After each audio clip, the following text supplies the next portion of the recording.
every single Thursday as we get to hang out with petrol heads like yourself on our Premier Car Show Under the Hood. And as always, we start off taking a look at what's been happening in the car industry, looking at trends, news, and model news. Taf, before we even look at the sad news, tell us what has been happening in the car industry. So the car industry has been, I guess it's been growing, eh?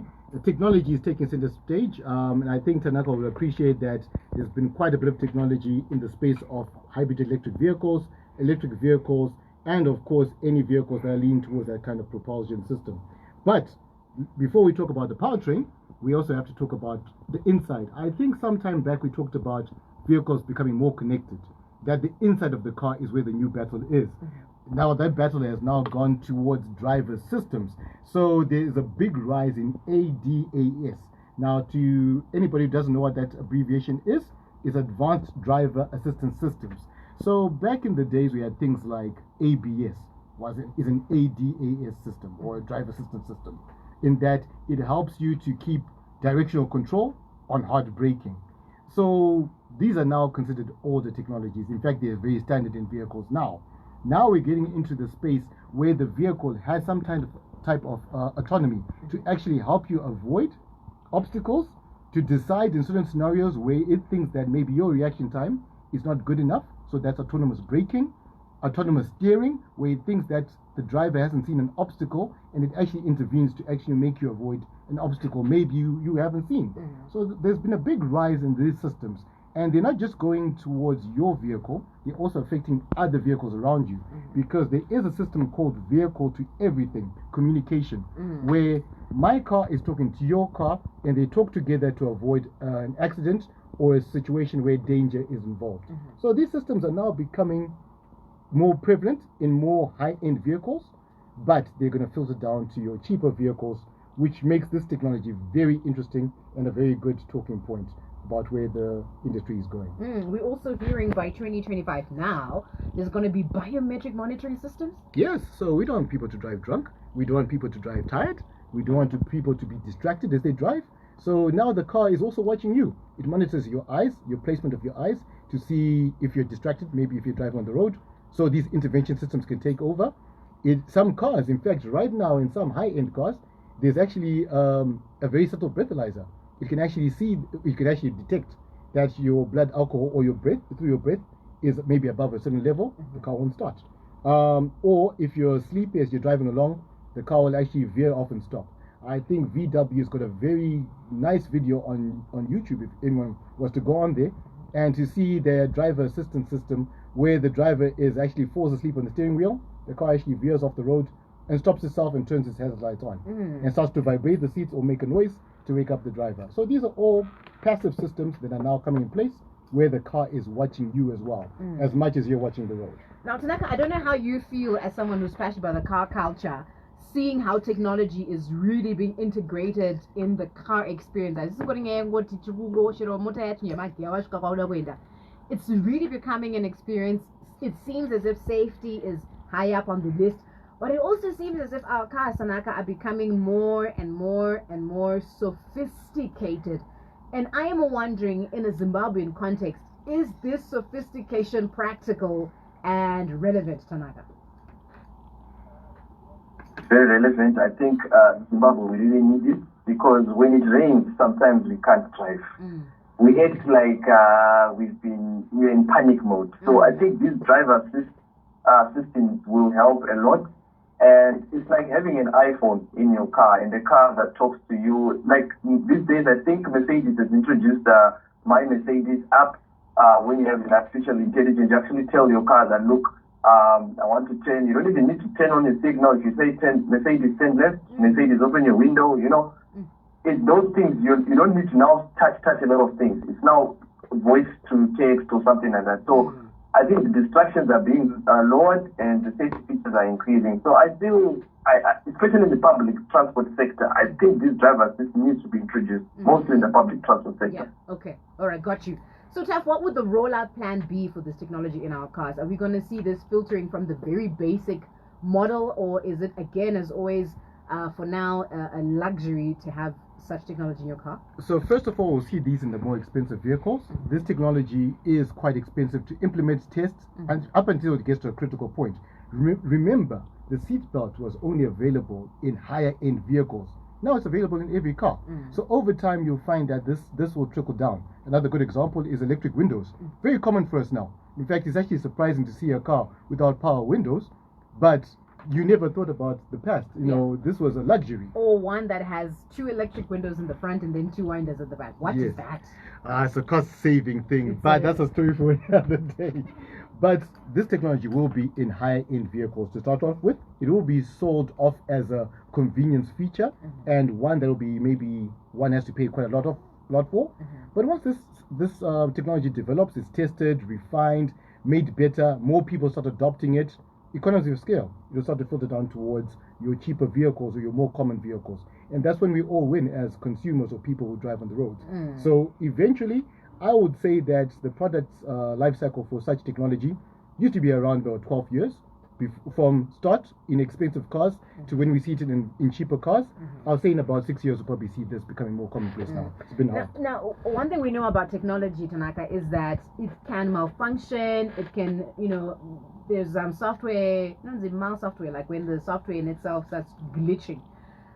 What is the likelihood of us experiencing these glitches on your car?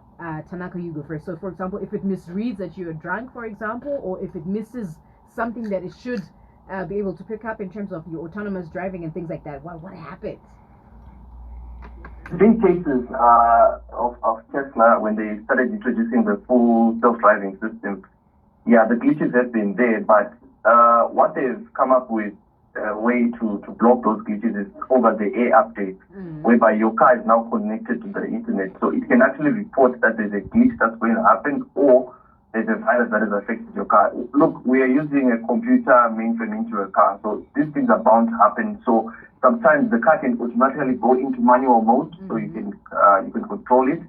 The drunk side, it's still like what Taf was saying. Technology has 50-50 things. We're still testing it, still in the testing phases, and maybe over time it's going to get there. Like this, what you're saying, the seatbelt started off in high-end cars and then started going lower and lower. So I think those glitches are going to happen. We're going to see them happening, but as they go on, updates are going to come. It's like your phone, your laptop, all these things happen. So, but I think, look, we'll win with this technology. I like this technology. I've experienced it myself in a Tesla, and trust me, it's great. In a Tesla in Harare, it's the best thing to have full self-driving system in a car.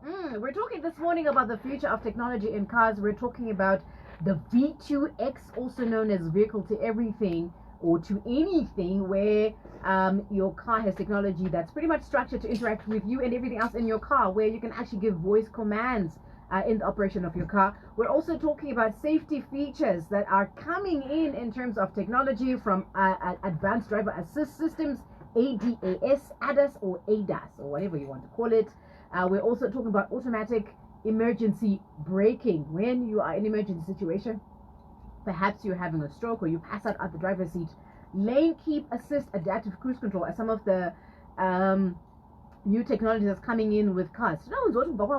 As you're listening to this, are you embracing the idea that our cars are getting smarter and smarter, and the technology that's being introduced? Do you have any concerns about this technology? 0719 100 404. I would love to hear from you. Now, let's talk a little bit more around technology news before we talk about events that are coming in. Hybrid electrical vehicles versus, these are what we call HEVs, and the plug-in hybrid electricals, PHEV stuff. What's happening there? Yes, so I think Tanaka would definitely like this topic, because right now the space we're in terms of the local industry for cars, we have your ICE engines or internal combustion engines, and we have your recently introduced hybrid electric vehicles people are getting accustomed to. Now the next step above that is your PHEVs, which is your plug-in electric hybrid electric vehicle. So what is the difference? Basically, they all work on the same kind of fundamental technology, that it is a traditional engine paired together with a battery pack. So in the case of HEVs, or hybrids as they're commonly known on the market, the combination of the two is leaning towards fuel efficiency. So In short, you travel longer with the same amount of fuel, and in some cases you get a bigger power output as well. So where do your plug-in hybrid electric vehicles or your PHEVs come into it? So these are essentially, just at a very basic level, hybrid electric vehicles with a much bigger battery pack that you can actually and purposefully charge at home, at the office, by actually plugging the vehicle in, and it gives you a much larger extended range on electric power only.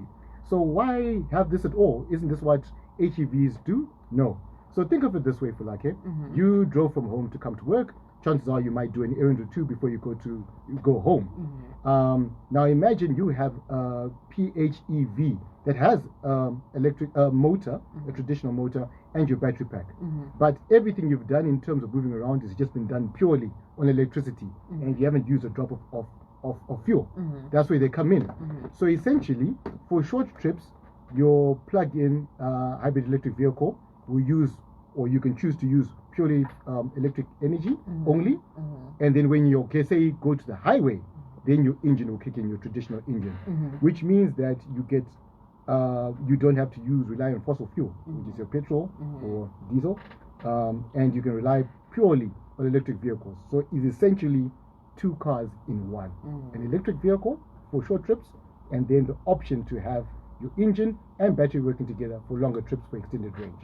So it's the next step forward from your hybrid electric vehicle. Yeah. Now, Tanaka, you are in love with EVs. Talk to us about how you're feeling about HEVs and PHEVs. Okay, you're talking about hybrid electric vehicles and electric vehicle comparison, right? Yes. We're comparing plug-in HEVs and HEVs. Plug-in hybrids, like last week I once said this. These type of vehicles, I think, depend on the country you are in. Like, for example, in Zimbabwe, a plug-in hybrid will be one of the best vehicles because some plug-in hybrids give you 100 kilometers on a full charge, meaning you can roam around town, like what Taf was saying, without even using a drop of fuel. So that means you're just using purely electric. And then if you can afford to say, okay, fine, I'm going to limit myself on range, you can get a fully electric vehicle, which will give you maybe 300 Ks, 400 Ks. And your maintenance cost is lower on an electric vehicle compared to your plug-in hybrid. Because plug-in hybrid, you're going to be doing the petrol engine and the hybrid electric motor. That's the only drawback. But it depends on the use that you want.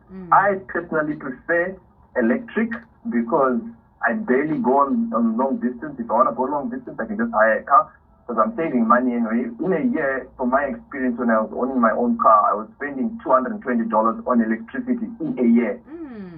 And I was getting 200 kilometers every week. And I was able to go to work, do my errands, and come back home. Yeah, very interesting one. And Tanaka brings over some very good points about that comparison between EVs, or should one consider an EV over a PHEV or PHEV. One of the biggest drawbacks I think about EVs right now is the cost of the actual car, the initial purchase price for that vehicle, be it new or be it second-hand. We can't run away from the fact that the batteries cost a lot. Yes, PHEVs do cost more than a traditional car, and yes, HEVs cost more than a traditional car, but they are considerably lower in terms of initial purchase cost compared to EVs. So as a gateway for people to experience these, I think HEVs and PHEVs are actually a good way to look at it.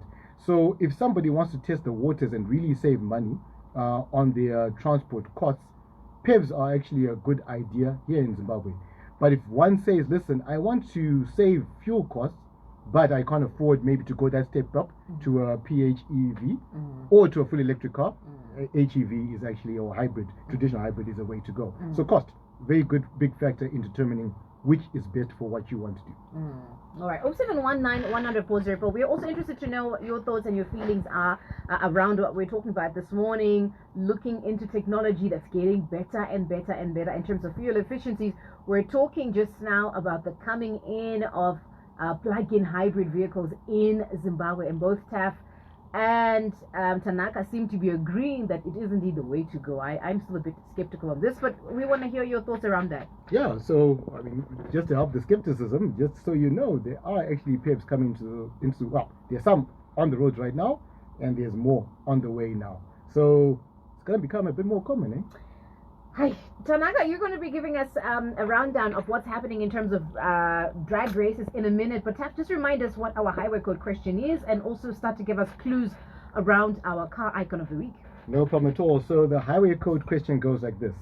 What does a round white sign with a singular black line in the middle signify? All right, so that's our highway code question and our car icon of the week. So this one is a continuation from last week. And I'll give you one big example. It is American.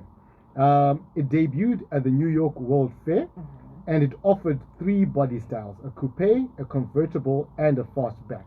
It is credited as being the car that birthed the pony style of vehicles, and it was inspired by the aircraft's instrument panel in terms of its interior design. So there's a couple of clues for now, but I can give a few more a bit later on. Okay, Strans. Oh wow, that sounds thrilling.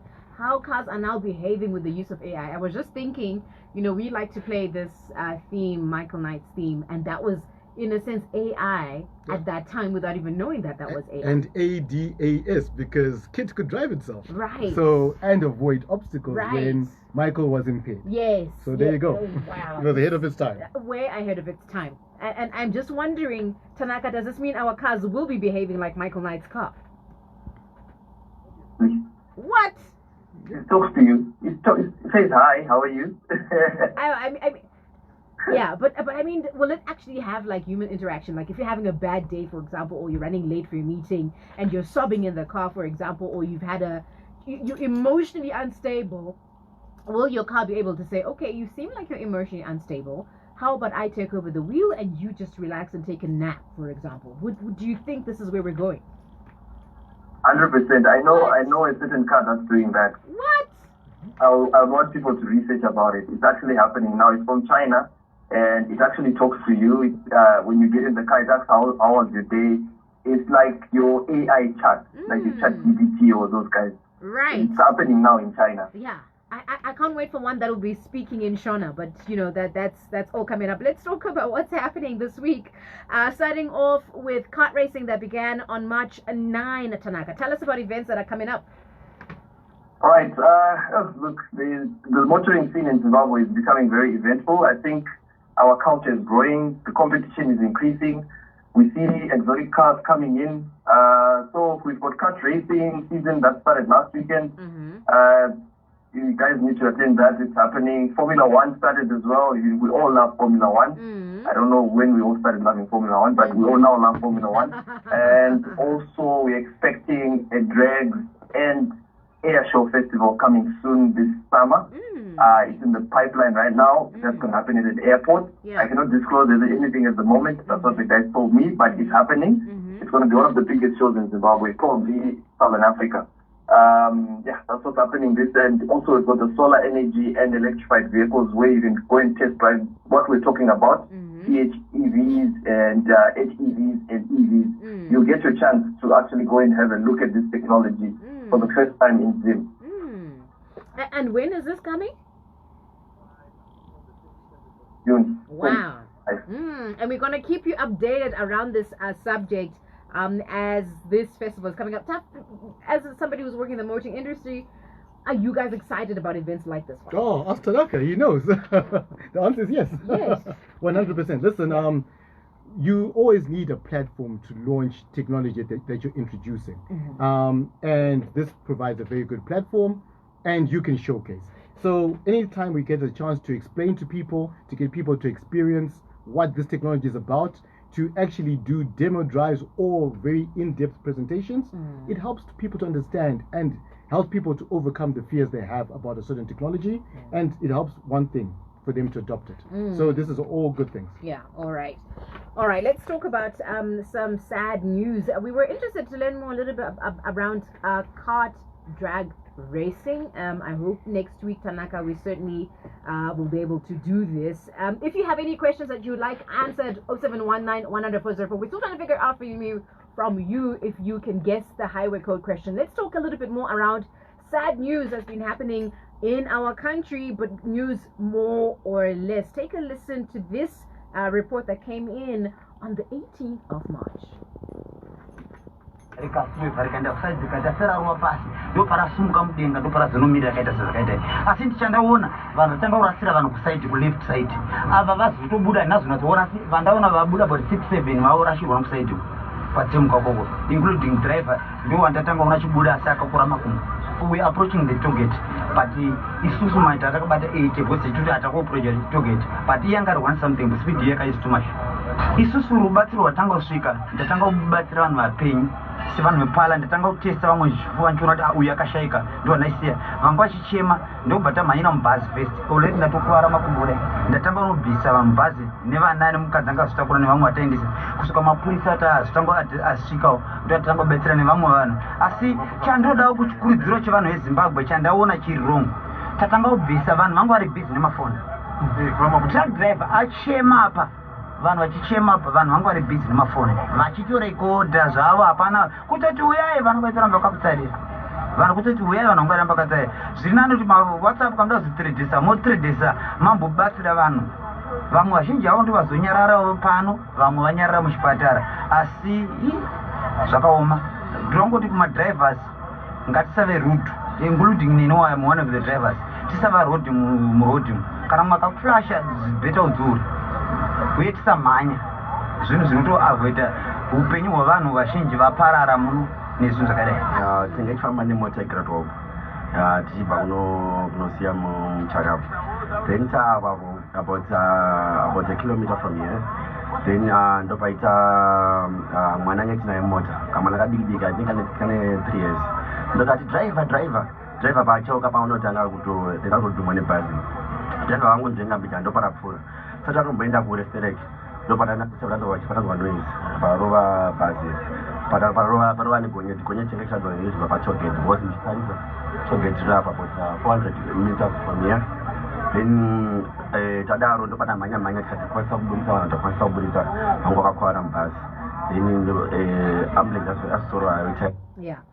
So this is courtesy of Zia Media. They were responding to an accident that happened, taking 24 lives between Lutumba Toll Gate and Baitbridge Road, Munom, Zimbabwe. And I'm sure yesterday you were also hearing reports of another tragic accident that has happened on our roads. What is going on? Just listening to this report from the very emotional Halagai who was almost first responded to the incident. And then just listen from how you was talking, but you know,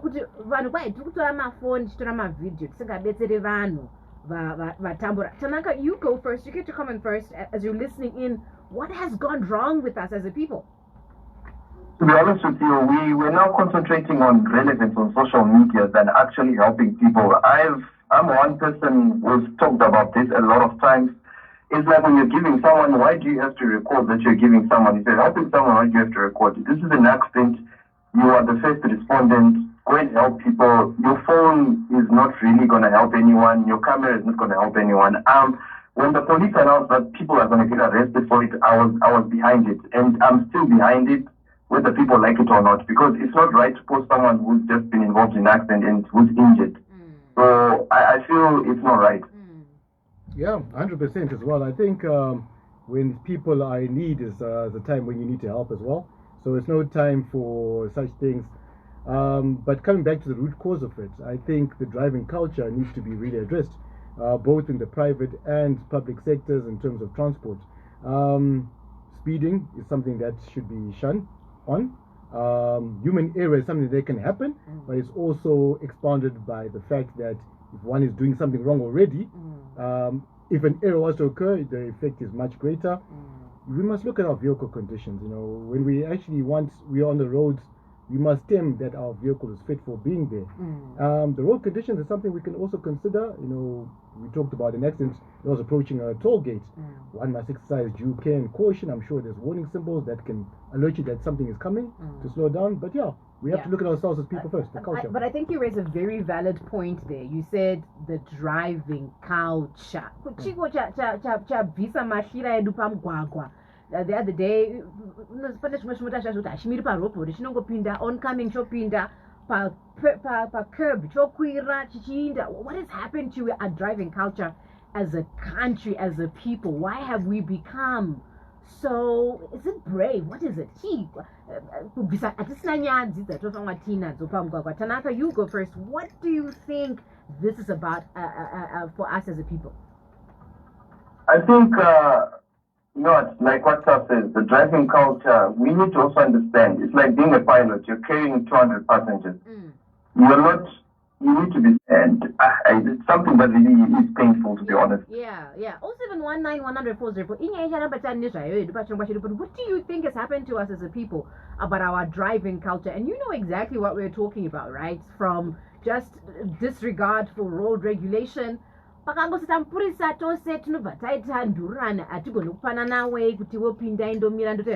happened to us as a country? We brag about having high literacy rates, but the way we drive, honestly, what do you think is going on? 07191040. We're almost out of time for today. Quickly, Taf, what you asked the highway code question. Here's some of the responses that have come through. H251, the sign means end of speed limit. It signifies that the previous prohibition has been cancelled. It's a speed, I think you meant to say speed canceller. But over you're not speed counselor. Accident kutanga kuona hama yako kuti yafa pa social media. I know how tragic that happened to me actually years ago when my brother died. We learned about it on social media. We didn't know, but I know what you mean there, because something in us has gone off haywire. 04041. Good morning. How are you?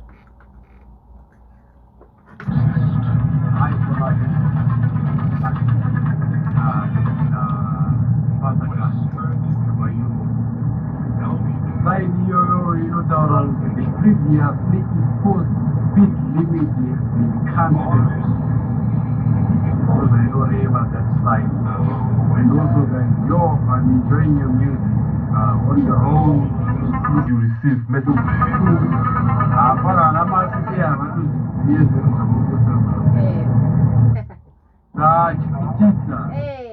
Hey. Thank you so much for tuning in. We've got to go to the news. So, Taf, what is the answer to our highway code question? No need to tell you the answer because all the listeners got it correct. Is the cancellation of the previously assigned speed limit. Only because of time, we're going to have to stop here. Tanaka, it's always a pleasure having you in. Next week, we're going to make sure we get